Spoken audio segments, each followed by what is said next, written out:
Tes Seleksi Kompetensi Bidang CPNS tahun 2024. SKB Dosen. Soal 1-20. Soal nomor 1. Penggunaan teknologi di dalam pendidikan semakin penting.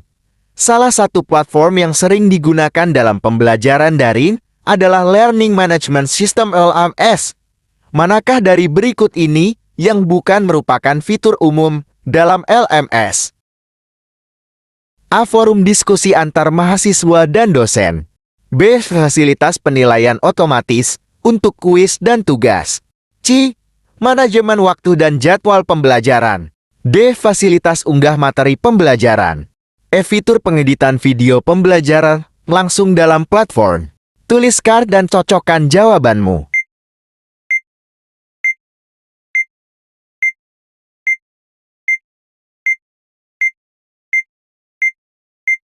Jawabannya adalah I. Fitur pengeditan video pembelajaran langsung dalam platform. Meskipun banyak LMS memiliki fitur untuk mengunggah video, pengeditan video secara langsung biasanya bukan merupakan fitur umum dalam LMS. Soal nomor 2 dalam pelaksanaan Tridharma Perguruan Tinggi, dosen memiliki 3 kewajiban utama. Di antara kegiatan berikut, manakah yang termasuk dalam kategori pengabdian kepada masyarakat? A. Mengadakan pelatihan kepada masyarakat tentang penggunaan teknologi tepat guna. B. Melakukan penelitian kolaboratif dengan mahasiswa. C. Menjadi pembimbing skripsi mahasiswa. D. Menerbitkan artikel di jurnal internasional. I. Mengajar mata kuliah sesuai dengan kurikulum. Tuliskan dan cocokkan jawabanmu.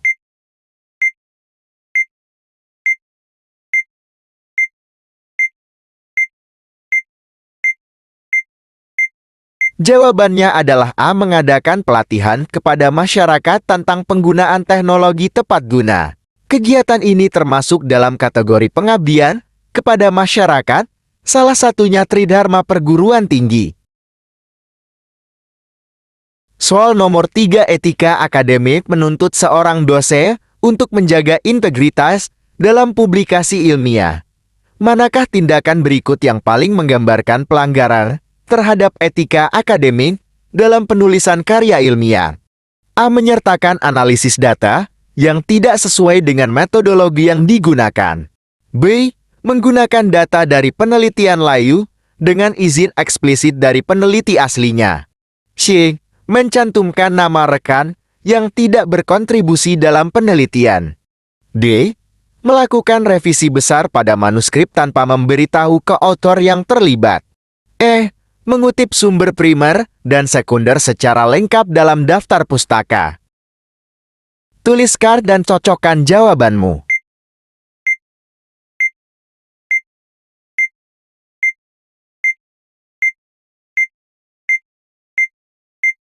Jawabannya adalah C. Mencantumkan nama rekan yang tidak berkontribusi dalam penelitian. Ini merupakan tindakan plagiarisme dan penipuan akademik karena memberikan kredit kepada individu yang tidak berkontribusi dalam penelitian tersebut. Soal nomor 4 di dalam pelaksanaan Tridharma Perguruan Tinggi, kegiatan pengabdian kepada masyarakat seringkali mengharuskan kolaborasi lintas bidang ilmu. Bagaimana seorang dosen harus berperan dalam tim multidisiplin untuk tetap menjaga integritas ilmiahnya? A. Berkolaborasi aktif dengan memahami dan menghargai perspektif disiplin lain. B. Memonopoli kepemilikan hasil pengabdian agar meningkatkan kredibilitas pribadi. C. Mengambil peran dominan agar hasil pengabdian sesuai dengan bidangnya. D. Menyusun proposal proyek pengabdian tanpa masukan dari disiplin ilmu lain. E. Membuat laporan hasil pengabdian hanya dari perspektif keilmuannya sendiri. Tuliskan dan cocokkan jawabanmu.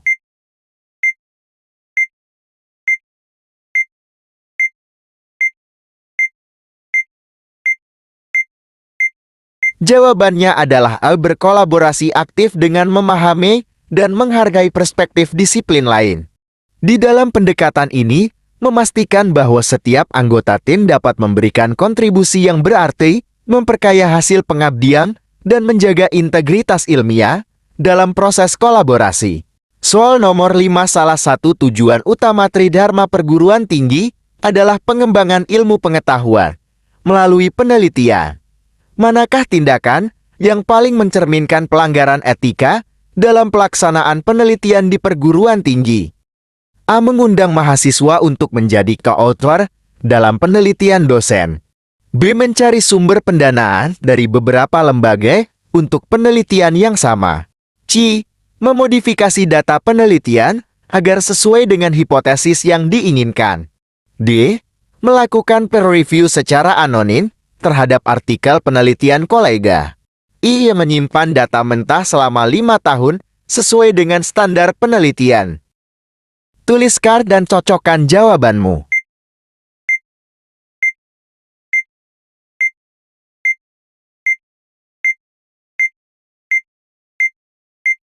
Jawabannya adalah C. Memodifikasi data penelitian agar sesuai dengan hipotesis yang diinginkan.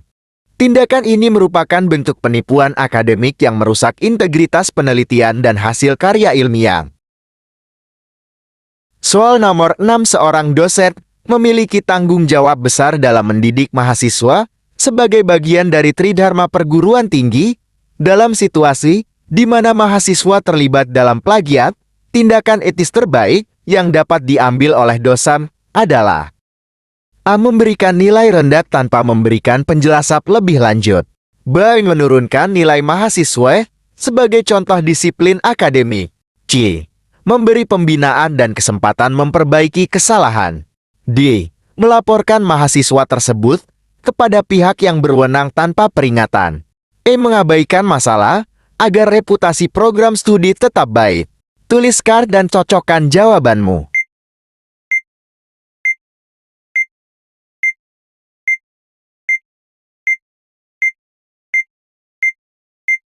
Jawabannya adalah C. Memberi pembinaan dan kesempatan memperbaiki kesalahan. Dengan memberikan pembinaan, dosen-dosen dapat membantu mahasiswa memahami konsekuensi dari plagiarisme dan memberikan kesempatan untuk belajar dari kesalahan tersebut, sambil tetap menegakkan standar akademik. Soal nomor 7, apa yang menjadi salah satu kualifikasi utama untuk menjadi dosen di perguruan tinggi? A. Lulusan minimal S2 sesuai bidang keahlian. B. Memiliki sertifikat kursus singkat mengajar. C. Memiliki pengalaman kerja minimal 5 tahun. D. Mampu menguasai lebih dari 2 bahasa asing. E. Memiliki pengalaman sebagai peneliti selama 10 tahun. Tuliskan dan cocokkan jawabanmu. Salah satu kualifikasi utama untuk menjadi dosen di perguruan tinggi adalah memiliki gelar minimal S2 dalam bidang yang relevan.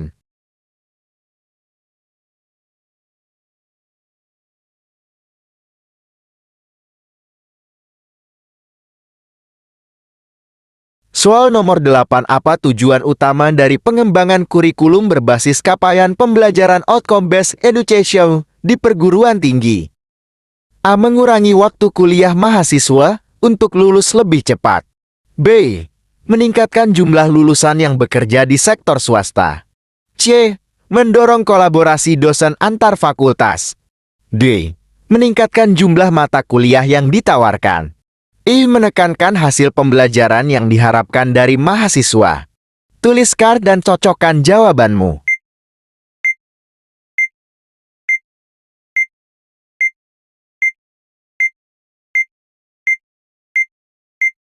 Jawabannya adalah I. Menekankan hasil pembelajaran yang diharapkan dari mahasiswa. Tujuan utama dari pengembangan kurikulum berbasis capaian pembelajaran outcome-based education adalah untuk fokus pada hasil yang ingin dicapai oleh mahasiswa setelah menyelesaikan pembelajaran. Soal nomor 9, apa tujuan utama dosen dalam melaksanakan pengabdian kepada masyarakat? A. Menjadi mentor bagi organisasi kemasyarakatan lokal. B. Membantu masyarakat mengembangkan usaha kecil menengah. C. Menerapkan ilmu pengetahuan dan teknologi untuk memecahkan masalah di masyarakat. D. Membangun pusat penelitian di desa terpencil. E. Memberikan pelatihan profesional kepada mahasiswa. Tuliskan dan cocokkan jawabanmu.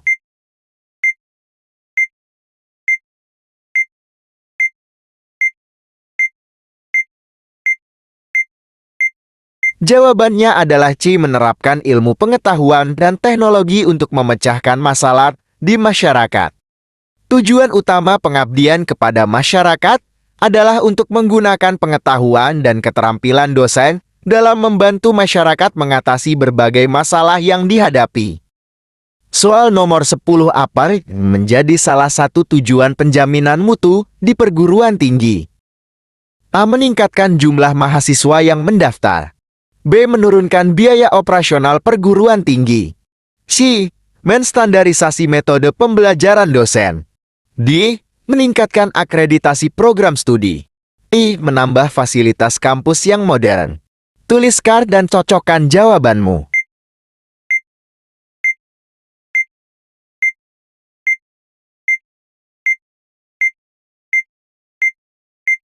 Jawabannya adalah D. Meningkatkan akreditasi program studi. Salah satu tujuan penjaminan mutu di perguruan tinggi adalah untuk meningkatkan akreditasi program studi yang mencerminkan kualitas pendidikan yang diberikan.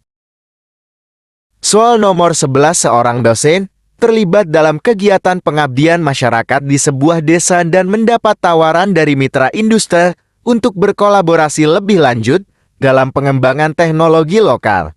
Menurut kode etik dosen, bagaimana dosen tersebut seharusnya bersikap? A. Memprioritaskan kepentingan masyarakat dalam setiap keputusan terkait proyek. B. Menggunakan kesempatan ini untuk meningkatkan peran aktif perguruan tinggi dalam pengembangan masyarakat. C. Menerapkan prinsip transparansi dalam setiap kerjasama dengan pihak eksternal. D. Mengajak mahasiswa untuk ikut berkontribusi dalam pengembangan dalam teknologi tersebut. E. Menerima tawaran dan kerjasama yang berkelanjutan dengan mitra industri. Tuliskan dan cocokkan jawabanmu.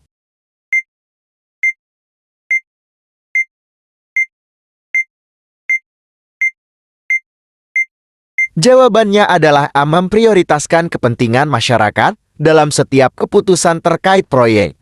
Hal ini penting untuk memastikan bahwa kegiatan pengabdian masyarakat benar-benar bermanfaat bagi masyarakat dan tidak hanya menguntungkan pihak tertentu, termasuk mitra industri. Soal nomor 12 di dalam konteks penelitian dosen. Apa yang dimaksud dengan H-Index?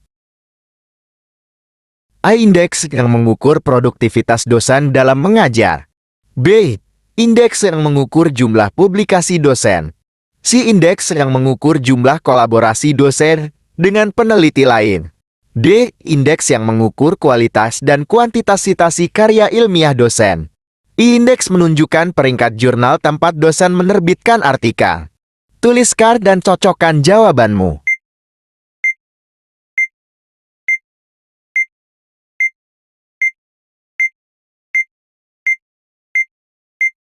Jawabannya adalah D. Indeks yang mengukur kualitas dan kuantitas citasi karya ilmiah dosen.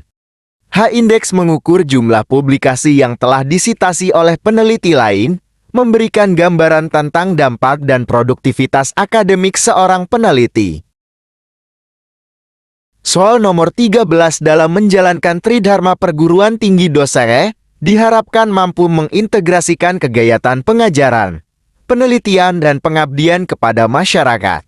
Manakah pernyataan berikut yang paling tepat dalam menggambarkan cara ideal integrasi Tridharma? A. Menggunakan hasil penelitian untuk pengajaran, tetapi tidak membaginya kepada masyarakat. B. Menghubungkan penelitian yang dilakukan dengan kebutuhan masyarakat dan mengajarkannya kepada mahasiswa. C. Dosen hanya fokus pada penelitian dan menyerahkan pengajaran kepada asisten. D. Mengajar tanpa memperhatikan hasil penelitian atau kebutuhan masyarakat setempat. A. Melakukan penelitian yang terpisah dari kegiatan pengajaran dan pengabdian. Tuliskan dan cocokkan jawabanmu.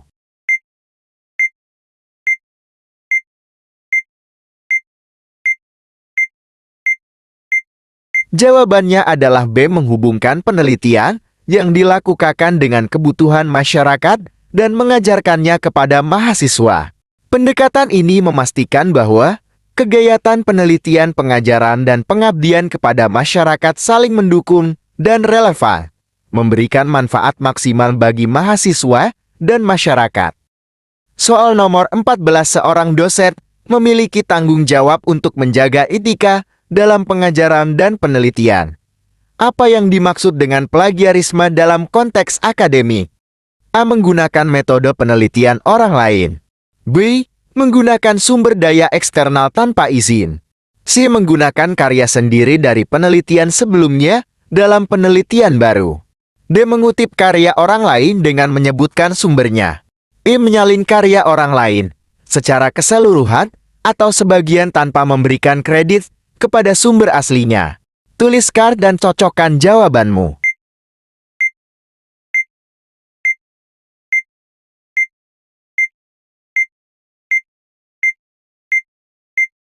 Jawabannya adalah E. Menyalin karya orang lain secara keseluruhan atau sebagian tanpa memberikan kredit kepada sumber aslinya. Plagiarisme merujuk pada tindakan mengambil karya orang lain dan mengklaimnya sebagai milik sendiri tanpa memberikan pengakuan yang semestinya. Soal nomor 15, mengapa kolaborasi antara perguruan tinggi dan pemerintah desa penting dalam pengembangan desa? A. Memperkuat jaringan antara perguruan tinggi dan komunitas lokal. B. Menghasilkan program yang berbasis pada kebutuhan masyarakat. C. Agar program yang dijalankan lebih berkelanjutan dan relevan. D. Untuk mengoptimalkan sumber daya dan meningkatkan efektivitas program. E. Meningkatkan kapasitas manajemen pemerintah desa. Tuliskan dan cocokkan jawabanmu.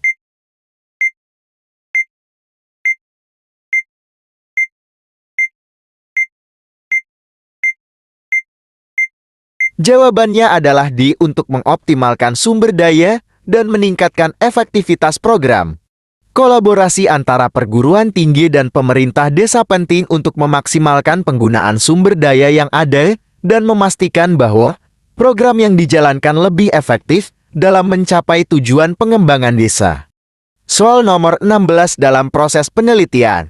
Validitas dan reliabilitas instrumen penelitian sangat penting.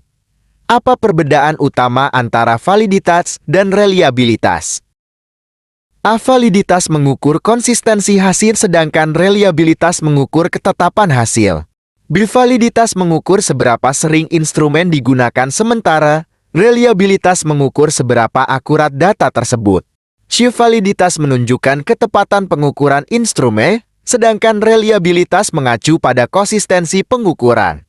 D. Validitas mengukur ketepatan penilaian, sementara reliabilitas mengukur kredibilitas peneliti. I. Validitas menunjukkan hubungan antara variabel, sedangkan reliabilitas menunjukkan kesalahan sistematis. Tuliskan dan cocokkan jawabanmu.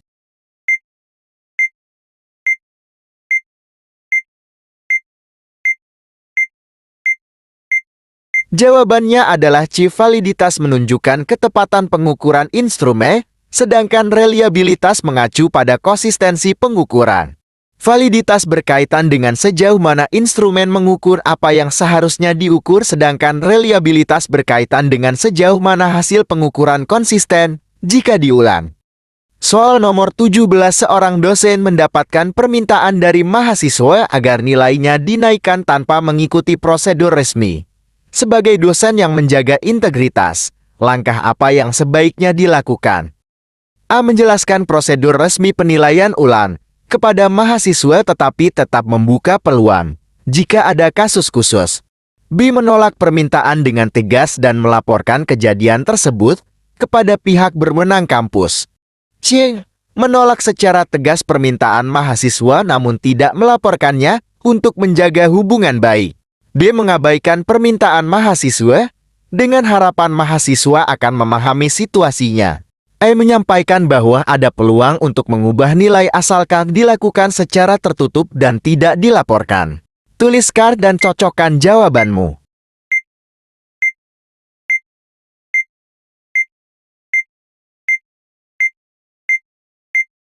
Jawabannya adalah A. Menjelaskan prosedur resmi penilaian ulang kepada mahasiswa tetapi tetap membuka peluang jika ada kasus khusus.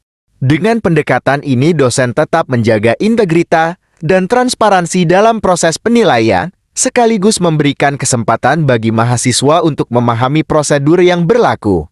Soal nomor 18, apa yang menjadi salah satu kriteria penilaian dalam pengajuan kenaikan pangkat dosen? A. Jumlah seminar yang dihadiri oleh dosen. B. Pengalaman mengajar di luar negeri. C. Jumlah dana penelitian yang diperoleh oleh dosen. D. Jumlah mahasiswa yang dibimbing oleh dosen. I. Jumlah publikasi ilmiah di jurnal internasional bereputasi. Tuliskan dan cocokkan jawabanmu.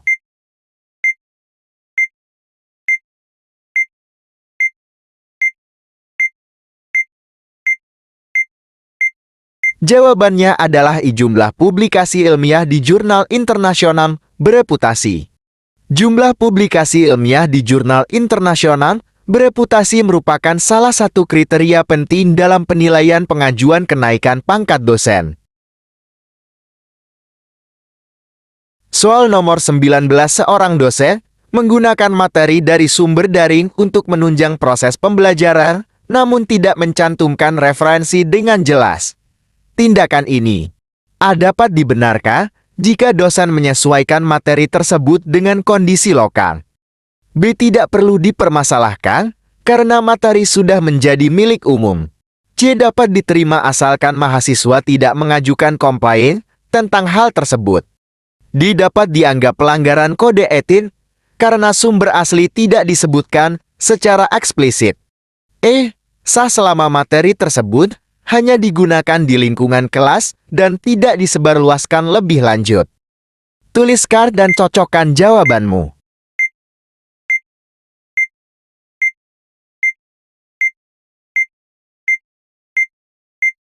Jawabannya adalah D. Dapat dianggap pelanggaran kode etik karena sumber asli tidak disebutkan secara eksplisit. Menggunakan materi dari sumber daring tanpa mencantumkan referensi yang jelas adalah bentuk plagiarisme, meskipun materi tersebut digunakan dalam lingkungan kelas. Penting untuk selalu memberikan kredit kepada sumber asli untuk menjaga integritas akademik. Soal nomor 20, seorang dosen harus mampu merancang pembelajaran yang efektif. Salah satu model pembelajaran yang berorientasi pada keterlibatan aktif mahasiswa adalah Student-Centered Learning (SCL). Manakah dari pernyataan berikut yang paling sesuai dengan prinsip Student-Centered Learning? A. Dosen memberikan tugas akhir tanpa diskusi lebih lanjut dengan mahasiswa. B. Dosen menentukan semua kegiatan kelas tanpa masukan dari mahasiswa. C. Mahasiswa secara aktif terlibat dalam diskusi dan pemecahan masalah selama proses pembelajaran. D. Dosen memberikan ceramah selama seluruh sesi kelas dan mahasiswa mendengarkan. E. Mahasiswa hanya mempelajari materi dari buku teks yang diberikan oleh dosen. Tuliskan dan cocokkan jawabanmu.